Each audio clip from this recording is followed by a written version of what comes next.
जी, अस्सलाम वालेकुम। मैं हूँ अली खान यादी from admission office UT Lahore और आज इस वीडियो में मैं आपको अंडर ग्रेजुएट प्रोग्राम्स की एप्लीकेशन प्रोसेस के बारे में बताऊंगा कि आपने कैसे अंडर ग्रेजुएट प्रोग्राम के लिए अप्लाई करना है। अच्छा, इसमें जो बहुत ज़रूरी चीज़ है इसके अंदर, इस वीडियो को एक तो आपने गौर से देखना है, सुनना है और समझना है। इसके अंदर वो काफ़ी सारे ऐसे टिप्स एंड ट्रिक्स हैं जो कि हमने एक्सपीरियंस किए हैं कि ऐसी मिस्टेक्स स्टूडेंट्स कैंडिडेट्स कर जाते हैं जिसकी वजह से उनका एडमिशन उनके डिज़ायर डिसिप्लिन में नहीं होता। आपको पता है कि यूटी के अंदर जो एडमिशन एप्लीकेशन प्रोसेस है वो एक ही है पूरी यूनिवर्सिटी के लिए। तो उसके लिए जब आप अप्लाई करते हैं ना, तो आपने प्रोग्राम्स को किस तरतीब में रखना होता है, ये बहुत मैटर करता है। अगर आपकी वो तरतीब ठीक नहीं होगी, वो सीक्वेंस ठीक नहीं होगा, तो आपका एडमिशन एक ऐसे प्रोग्राम में हो सकता है शायद जिसमें आप नहीं चाहते थे, और फिर उसके बाद आपके पास कोई चांस नहीं होता। ठीक है? तो ये वीडियो को समझना बहुत ज़रूरी है। क्विक आपको मैं वेबसाइट का इंट्रोडक्शन दूँगा। ये हमारी एडमिशन की वेबसाइट है। इसके ऊपर हमारे पास नेविगेशन बार के अंदर आपको कुछ इन्फॉर्मेशन मिल जाती है प्रोग्राम्स के बारे में। डाउनलोड सेक्शन के अंदर आपको फॉर्म्स वगैरह मिलेंगे सारे। ठीक है? ये एडमिशन गाइड है, एक दफ़ा इसको पढ़ लें। फीस के बारे में है, प्रॉस्पेक्टस है और ये कुछ रिक्वायर्ड डॉक्यूमेंट्स है ओवरसीज़ के लिए या एम कैटेगरी या जो डिफरेंट फॉर्म्स वगैरह रिक्वायर्ड है, होते हैं। अच्छा, इसके अलावा यहाँ पे हमारे पास न्यूज़ में आप हमें देखते रहें, कंप्लेंट अगर आपकी कोई है तो आप हमारे कंप्लेंट पोर्टल पे कंप्लेंट कर सकते हैं। एफएक्यूज़ एक दफ़ा ज़रूर पढ़ लें, फ्रीक्वेंटली आस्क्ड क्वेश्चन है हमारे। और आप हमें हमारे सोशल लिंक्स के ऊपर जो हमारे हैं Facebook, Instagram, LinkedIn, YouTube and WhatsApp channel के ऊपर भी हमें आप फॉलो कर सकते हैं। इन्फॉर्मेशंस के लिए तो स्टार्ट करते हैं अंडर ग्रेजुएट एप्लीकेशन प्रोसेस। तो सबसे पहले आपने यहाँ या तो अप्लाई नाउ पे क्लिक कर दें तो भी यहाँ पे आ जाएंगे, या स्क्रॉल डाउन करके आए। एप्लीकेशंस ओपन हैं और बाकी प्रोग्राम की डिटेल्स यहाँ पे आ रही है कि कब एक्सपेक्टेड टू ओपन है।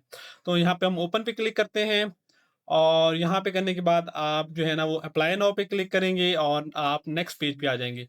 तो चूंकि मैंने आपको सिर्फ डेमो के तौर पे ये करके दिखाना है, तो मैं यहाँ पे अपनी लोकल सिस्टम पे जाता हूँ।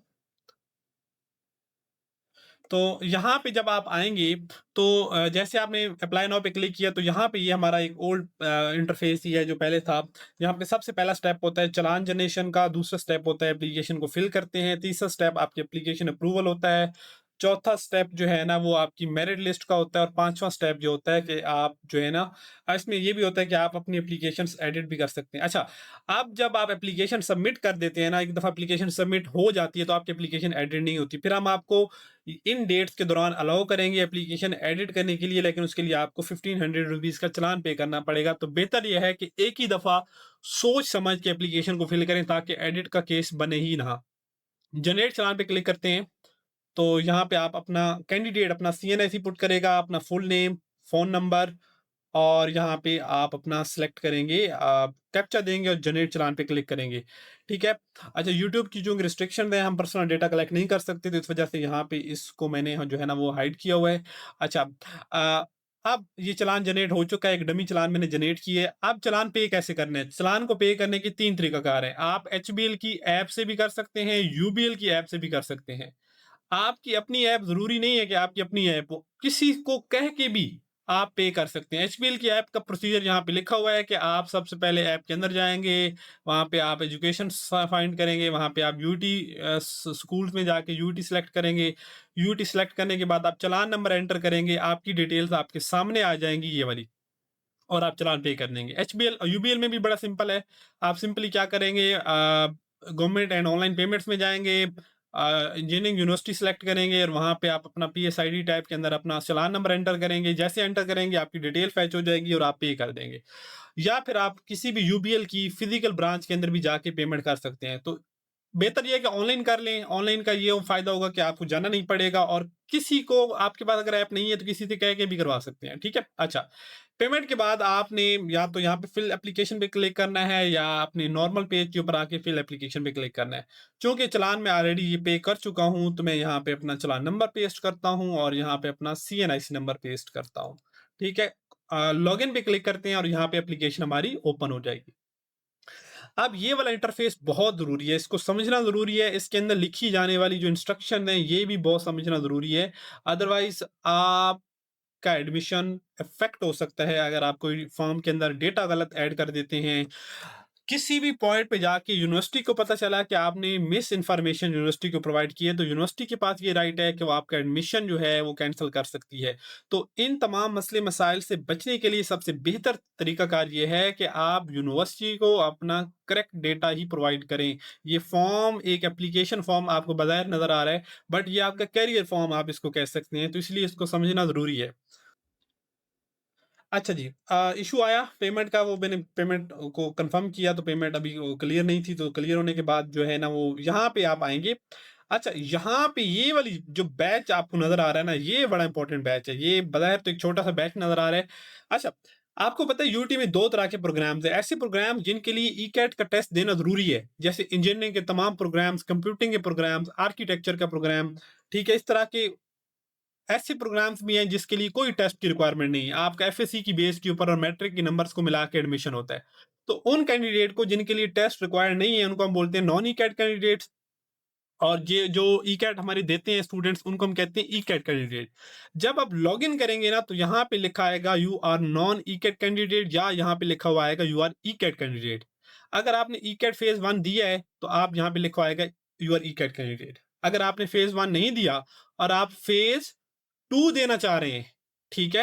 यानी फेज़ 2 के लिए आपने अप्लाई किया हुआ है, अभी रिज़ल्ट नहीं आया, तो फिर आप एप्लीकेशन को लॉगिन करके बेशक छोड़ दें, प्रोसेस ना करें। जब रिज़ल्ट आपका आ जाएगा, तो उसके बाद आप ई-कैट कैंडिडेट यहाँ पे लिखा आ जाएगा। उसके बाद हम आपका डेटा अपडेट कर देंगे, तो फिर आप एप्लीकेशन को फिल करें। उसका फ़ायदा ये होगा कि जब आप ई-कैट कैंडिडेट होते हैं ना, तो जब आप अप्लाई कर रहे होंगे, तो वो तमाम प्रोग्राम्स आपको शो होंगे जिनके लिए ई-कैट टेस्ट रिक्वायर्ड था।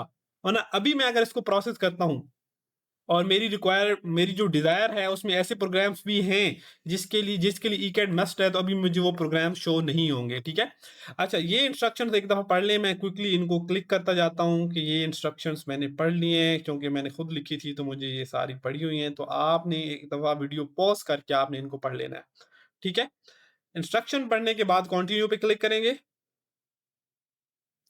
यहाँ पे आप ये कुछ ये जो 2 टैब्स हैं ना, ये वेरिफिकेशन और पर्सनल इन्फॉर्मेशन वाला, ये आपने खुद फिल कर लेनी है। मैं आपको ना क्विकली इसमें, चूँकि यूट्यूब की हमें पॉलिसी है कि वो हमें अलाउ नहीं करती ये इन्फॉर्मेशन जो है हम लें, तो यहाँ पे ईमेल देते हैं। ईमेल भी आपने अपनी देनी है, ये बड़ा ज़रूरी है।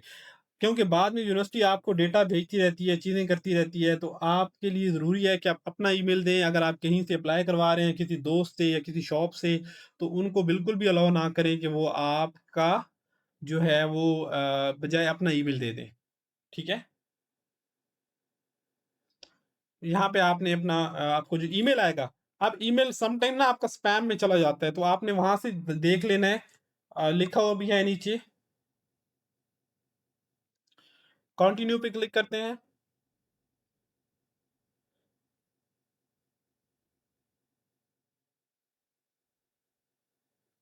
अब यहाँ पे ना पर्सनल इन्फॉर्मेशन के अंदर फॉर्म जो है ना ये हाइड है, लेकिन इसमें ना आपने अपना डेटा देना होता है, डेटा आपने करेक्ट देना है। और इस फॉर्म के अंदर जो सबसे इम्पोर्टेंट चीज़ है जो आपने सोच समझ के फिल करनी है, वो एजुकेशन कैटेगरी है।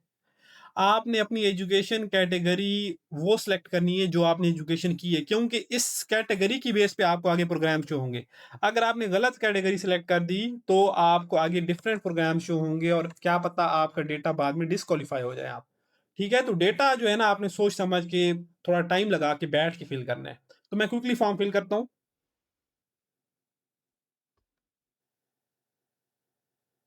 यहाँ पे अगर आप हाफिज़ कुरान है, तो आपने सेलेक्ट करना है कि यस आई एम हाफिज़ कुरान। उसके लिए आपका टेस्ट होता है और उसके नंबर भी होते हैं। अगर आप स्पोर्ट्स पर्सन है, तो आपने स्पोर्ट्स पे यस करके आप अपनी स्पोर्ट्स सेलेक्ट करेंगे। और फिर यहाँ पे आपने अपनी एजुकेशन कैटेगरी सेलेक्ट करनी है। यहाँ पे आपने अपना डोमिसाइल अपलोड करना है। अगर आपके पास डोमिसाइल नहीं है, तो आप अप्लाई कर दें और एप्लीकेशन के बाद जो आपको रिसीट मिलती है जिसपे लिखा होता है कि आपने अप्लाई कर दिया, वो अपलोड कर देनी है। लेकिन डोमिसाइल यूनिवर्सिटी में एडमिशन की रिक्वायरमेंट है, तो आपने ये जब वीडियो देख रहे हैं इसको फ़ौरन प्रोसेस करवाएँ, जल्दी से जल्दी बनवाएँ, क्योंकि इसके बगैर आपका एडमिशन आगे नहीं जाएगा। तो अभी हम बेशक कोई रिसीट वगैरह अपलोड कर दें, ताकि लेकिन बाद में यूनिवर्सिटी जब फिजिकल डॉक्यूमेंट चेक करती है, तो ये आपका डॉक्यूमेंट वेरीफाई होता है कि आप वाकई पंजाब या जिस भी प्रोविंस के हैं वो कंफर्म होता है। तो यहाँ पे हम क्विकली कुछ रैंडम डेटा ऐड करते हैं।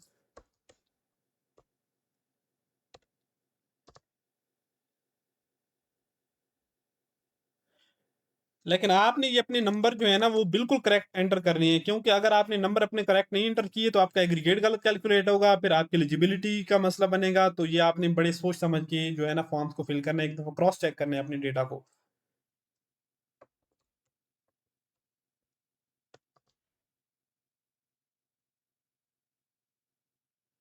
अच्छा, यहाँ पे स्पेशलाइजेशन ये बहुत जरूरी चीज है, यहाँ पे लिखा हुआ भी है कि आपने अपनी स्पेशलाइजेशन बिल्कुल सही सिलेक्ट करनी है। अगर आपने फिजिक्स मैथ केमिस्ट्री पढ़ी है तो ये सिलेक्ट करें, फिजिक्स मैथ सीएस के साथ की है, बायो के साथ की है। अगर आपने ई कैट दिया होगा ना तो ये तो फिर आपके पास चॉइस नहीं होगी, फिर आपने जो ई कैट के टाइम कॉम्बिनेशन सेलेक्ट किया था वही आएगा। लेकिन अब अगर आप नॉन ई कैट कैंडिडेट हैं और आप यहाँ पे गलत कॉम्बिनेशन सेलेक्ट कर जाते हैं, स्पेशलाइजेशन सेलेक्ट कर जाते हैं, तो फिर आपका बड़ा मसला बनेगा। तो आपने यहाँ पे अपना जो स्पेशलाइजेशन है ये सिलेक्ट सोच समझ के कर रही है, क्योंकि आगे जो हमें प्रोग्राम शो होंगे वो इस स्पेशलाइजेशन की बेस पे होंगे।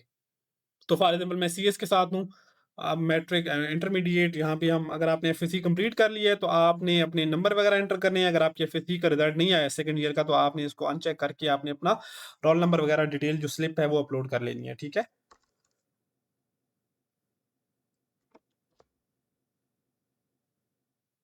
कंटिन्यू पे क्लिक करते हैं।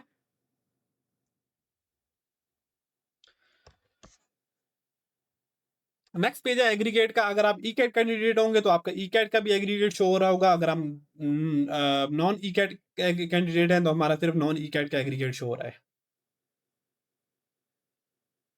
कंटिन्यू पे क्लिक किया, यहाँ पे आती है कैटेगरीज।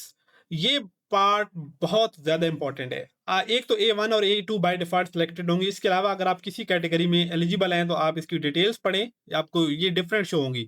अगर आप किसी और प्रोविंस के हैं या आप किसी और डिस्ट्रिक्ट के हैं तो वो उस हिसाब से आपको शो होती हैं। अगर आप एस कैटेगरी पे ओवरसीज हैं तो उसके लिए आपने अपना प्रूफ देना होता है। ठीक है, मैं डमी प्रूफ अभी अपलोड कर लेता हूँ। ठीक है, अभी सिर्फ आपको समझाने के लिए। कंटिन्यू पे क्लिक करते हैं, ये बता रहा है कि अभी आपने ये कैटेगरी सिलेक्ट की है, A1 और A2 और एस। ठीक है, A1 और A2 जो है वो हमारी ओपन मेरिट है और बाकी जो कैटेगरीज हैं वो स्पेशल कैटेगरीज हम उनको कहते हैं। तो कुछ जैसे कि लिया की, बखर की, कुछ कुछ हमारे अंडर प्रिविलेजेस जो इलाके हैं उनकी हैं, ओवरसीज पाकिस्तानियों की हैं, माइनॉरिटीज़ की हैं, ठीक है, डिसेबल्ड पर्सन की हैं। तो ये डिफरेंट कैटेगरीज हैं और उनके अंदर सीट्स हैं और उनका मेरिट भी डिफरेंट होता है उस हिसाब से। कुछ ओपन मेरिट हैं, कुछ स्पेशल हमारे पास कैटेगरीज हैं। अच्छा, यहाँ पे आ रहा है कि प्लीज कंफर्म डिफॉल्ट सिलेक्शन। अच्छा, इसमें ये है कि अगर मैं इन दोनों को सिलेक्ट कर देता हूँ ना, अगर नहीं भी करता इट्स ओके। अगर कर देता हूँ तो इससे मुराद ये है कि जब मैं डिफरेंट प्रोग्राम्स में अप्लाई कर रहा हूँ ना, तो अगर किसी प्रोग्राम में A2 और आफ्टरनून सेशन की सीट्स होंगी ना, यानी उसमें आफ्टरनून या A2 की कैटेगरी होगी, तो ये ऑटोमेटिकली उसको सिलेक्ट कर देगा। अगर मैं इसको अनसेलेक्ट करके भी आगे जाता हूँ तो बाद में भी मेरे पास ऑप्शन होता है। अच्छा, यहाँ पे एक बड़ी इंपॉर्टेंट चीज लिखी हुई है कि A2 जो है ना वो उसकी फीस और A1 की फीस में सिर्फ 35% का फर्क है। अक्सर यानी कि अगर आप, मैं कहूँ कि 6.5 लाख अगर फीस है ना उसकी A1 की 4 सालों की, तो A2 की फीस तकरीबन बनेगी 10 लाख समथिंग, यानी कि 20,000 40,000 इसके करीब रफली बता रहा हूँ। ठीक है, तो ये इतना फर्क नहीं है। तो अक्सर लोग ना इस फीस को शुरू में तो वो कह रहे होते हैं कि बहुत फर्क है, और जब उनका एडमिशन में बाद में प्रॉब्लम बनती है ना तो वो फिर कहते हैं कि नहीं वो फीस का मसला नहीं है, बस आप हमारा एडमिशन जो है ना वो बेशक A2 में भी नाम आता है तो कर दें, फिर हमारे पास ऑप्शन नहीं होता। तो बेहतर यह है कि अगर आपकी एक प्रोग्राम आपकी विश लिस्ट में है तो फीस को कंसीडर किए बगैर इनिशियली आप उसको चूज करें। ठीक है, क्योंकि यूनिवर्सिटी में स्कॉलरशिप की भी बहुत बड़ी अमाउंट है। तकरीबन इस पिछले फाइनेंशियल ईयर में जो 25-26 साहब 1.5 अरब रुपीस की जो है स्कॉलरशिप 10,500 के करीब स्टूडेंट्स को मिली है। ठीक है, तो ये तकरीबन 60 to 70% या 65% स्टूडेंट्स बनते हैं हमारे जिनको स्कॉलरशिप्स मिली है। अच्छा, यहाँ पे ये इंस्ट्रक्शन को क्विकली पढ़ लें। डिस्काउंटेड प्रोग्राम्स भी आप देख सकते हैं कि किन किन प्रोग्राम्स जो डिस्काउंटेड हैं उनकी फीस की डिटेल्स भी नीचे यहाँ पे आ रही है। अब ये वो स्क्रीन है जहां पे अक्सर लोग आके कंफ्यूज हो जाते हैं। अक्सर कैंडिडेट्स वो उनको लगता है कि यहाँ पे बस हम जो प्रोग्राम ऐड करेंगे वो हमारा काम हो जाएगा। नहीं, इस स्क्रीन के ऊपर प्रोग्राम्स जब हम ऐड करेंगे तो उनका सीक्वेंस बहुत मैटर करता है। फॉर एग्जाम्पल, मैं चाहता था कि मेरा जो है ना एडमिशन हो लाहौर कैंपस के अंदर इंटीरियर डिजाइन में, मेरी ये बिल्कुल ख्वाहिश थी। अब हुआ ये कि मैंने क्या किया, जब मैंने एप्लीकेशन प्रोसेस स्टार्ट की तो मैंने कहा बिजनेस ऊपर पड़ा है तो पहले इसमें अप्लाई कर लेते हैं। ठीक है, अब मैं ये जो अभी मैं फिल कर रहा हूं ना इसको हम बोलते हैं प्रेफरेंस। प्रेफरेंस उर्दू होती है तरजीहात। ठीक है, अब मैंने लाहौर के अंदर फिर अप्लाई कर दिया दूसरा बीबीआईटी के अंदर। अब यहाँ से ये वाली 2 कैटेगरी मेरे पास ऑप्शन है, मैं इनको अनसेलेक्ट भी कर सकता हूँ, A2 वाली जो है, ठीक है ना? ये A1 जो है वो सबकी सिलेक्टेड होती है क्योंकि इसकी फीस उनसे कम होती है। अगर किसी का फीस का मसला हो तो उसको हमने ऑप्शन दिया हुआ है कि आप अनसेलेक्ट कर सकते हैं। बट सजेशन यही है मेरी कि आप इनिशियली जो है ना, अगर बहुत बड़ा मसला नहीं है फीस का आपके लिए, तो फिर इसको इग्नोर ना कीजिएगा क्योंकि A2 की ना ऊपर मेरिट थोड़ा कम होता है A1 की निस्बत। यहाँ पे हमने सिलेक्ट किया लाहौर। अब तीसरे पे मैं कर लेता हूँ इंटीरियर डिजाइन। अब मेरी ख्वाहिश थी कि मेरा एडमिशन इंटीरियर डिजाइन में हो जाए, अगर नहीं होता तो फिर मैं कहता चलो मेरा बीबी में हो जाए या बीबीआईटी में हो जाए।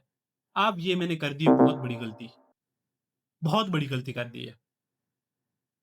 गलती क्या की है कि अब अगर मेरा नाम मेरिट जब बनता है, पहली दूसरी तीसरी चौथी जितनी भी लिस्टें लगती हैं, अगर मेरा मेरिट इस दूसरी प्रेफरेंस के अंदर बन गया, यानी बिजनेस ऑफ इंफॉर्मेशन टेक्नोलॉजी में नाम आ गया मेरा, तो मेरा इंटीरियर डिजाइन में कभी भी नाम नहीं आ सकता। यानी कि जब आपने ये तरतीब बनानी है ना, तो आपने तरतीब इस तरह बनानी है कि जब भी आपका नाम आए ना, तो जब नेक्स्ट मेरिट लिस्ट लगी तो आपका नाम ऊपर जाए, तो आपकी डिजायर डिसिप्लिन में जाए। गलती ये की है मैंने कि अब अगर मेरा नाम इस प्रोग्राम में दूसरी में आ जाता है ना, A1 में या A2 में या A2 आफ्टरनून में, मेरा इंटीरियर डिजाइन में कभी भी नाम नहीं आ सकता। सिस्टम मेरा नाम इंटीरियर डिजाइन से निकाल देता है। यानी कि जब आप ये प्रेफरेंसेस की लिस्ट बनाते हैं, तो जब आपका जिस प्रेफरेंस में नाम आता है उससे नीचे जितनी प्रेफरेंसेस होती हैं सिस्टम डिलीट कर देता है। क्या पता मेरे बहुत अच्छे नंबर थे और मेरा पहली दफा नाम बीबीए में आ गया इस प्रोग्राम, क्योंकि मेरी ये फर्स्ट प्रेफरेंस है ना, फर्स्ट तरजीह है मेरी, मेरा नाम इसमें आ गया। सिस्टम पहली लिस्ट में ही आपकी बाकी सारी प्रेफरेंसेस डिलीट कर देगा। तो इसीलिए ये तरतीब बनाना जरूरी है। अब अगर मेरी पहली ख्वाहिश इंटीरियर डिजाइन थी ना, तो मुझे सबसे ऊपर इंटीरियर ही रखना चाहिए था। मैं इनको डिलीट करता हूं तो सबसे ऊपर मैं इंटीरियर ही रखूं, ठीक है?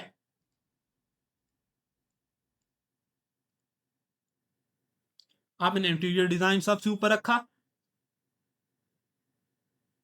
दूसरे पे मैं कहता हूं कि मैंने जो, अगर चलो इंटीरियर डिजाइन में नहीं होता ना, तो दूसरे में मेरा जो ऑप्शन है ना, फिर बीबीए में, बीबीआईटी में हो जाए मेरा एडमिशन, ठीक है? और मैं कहता हूँ कि अगर चलो बीबीए में भी नहीं होता ना, तो फिर लाहौर में ना मेरा एडमिशन हो जाए मटेरियल साइंस के अंदर।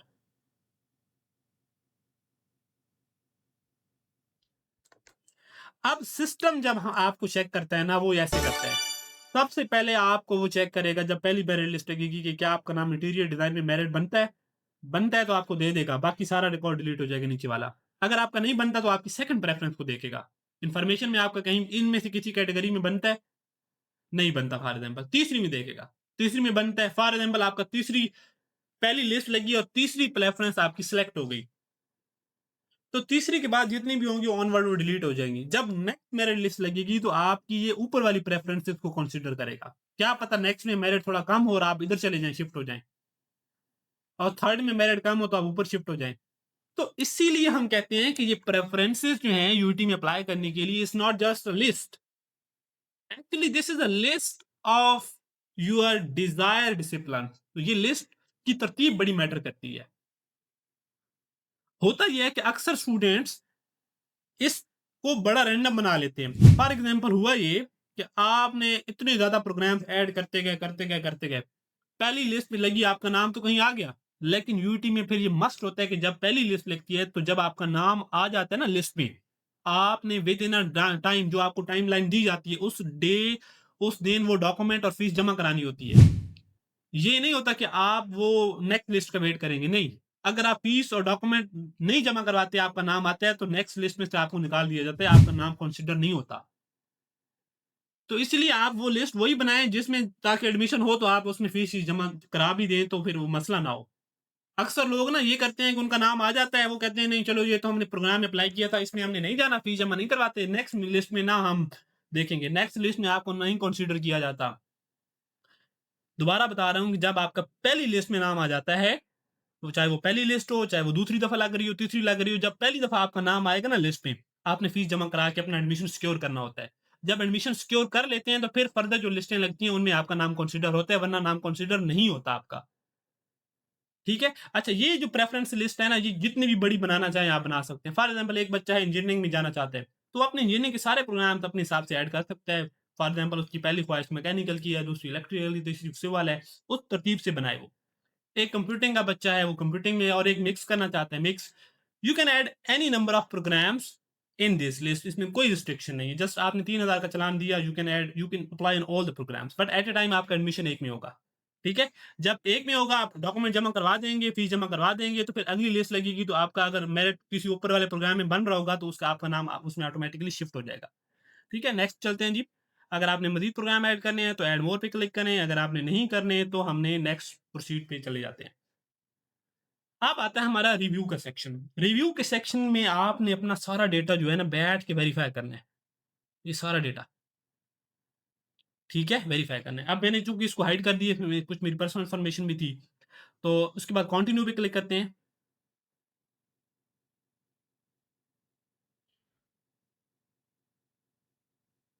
और इसके बाद ये सबमिशन का पार्ट है, तो आपने एप्लीकेशन सबमिट खुद करनी है। ये नहीं है कि आप रिव्यू पे आए और आपकी एप्लीकेशन सबमिट हो गई, ऐसा बिल्कुल भी नहीं है। आप ये सारी चीज़ें पढ़ने के बाद, सेलेक्ट करने के बाद सबमिट एप्लीकेशन में जब क्लिक करेंगे, तो it will take few seconds and it will submit your application and you will see the printed form of this. When you will get back to your application and you log in it again with your credential, so you will see this status: application is submitted and cannot be added now. अब अगर आप edit करना चाहते हैं, तो you have to wait for this time. ये time जो आपने है ना, वो आपने वेट करना है। Where is my panel page, apply now, this, जहां पे आप एडिट की एक्सेस आपको देंगे। तो बेहतर ये है कि आप एक ही दफा एप्लीकेशन को अच्छे से सोच समझ के फिल करें, ताकि ये 1500 रुपए आपके बच जाएं। ठीक है? तो आई होप कि मैंने कुछ सेंस डेवलप की होगी इस प्रोसेस में। अगर आपकी मजीद कोई सजेशन हो, we always welcome you. Keep watching us on the Facebook podcast series. आपके सवालों के हम जवाब देते हैं। एडमिशन सेल के नाम से हमारा फेसबुक पेज है। You can find all the links on our official website, जो कि Facebook, Instagram, LinkedIn, YouTube and WhatsApp channel के लिंक्स हैं। So best of luck for your this admission cycle. अल्लाह हाफिज।